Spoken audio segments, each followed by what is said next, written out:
আসসালামু আলাইকুম, আশা করি সবাই ভালো আছো। আজকে সকালে উঠেই ঘুম থেকে মূলত বের হচ্ছি বাইরে যাওয়ার জন্য।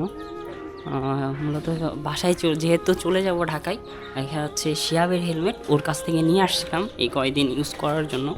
তো সেটাই মূলত এখন দিতে যাব। চলো।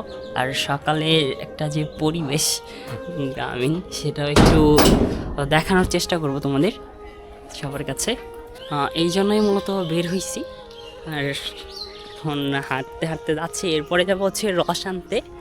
রস কিনে নেব, যেহেতু চলে যাব ঢাকাতে, আর হয়তো খাওয়া হবে না ওইরকম, জন্যই বেরোচ্ছি মূলত। পাশেটা আমাদের বাড়ি, এই পাশে হচ্ছে শামীমদের বাড়ি।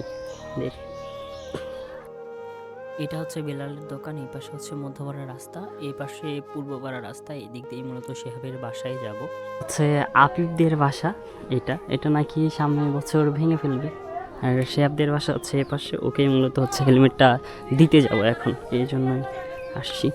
এই হচ্ছে গ্রামের খড়ের পালা, যেগুলো দেখতে পাচ্ছ তোমরা। শেহাবদের বাসা, এরা বাসা করবে আবার নেক্সট ডে অন্য জায়গায়। এই হচ্ছে ওদের বাসা।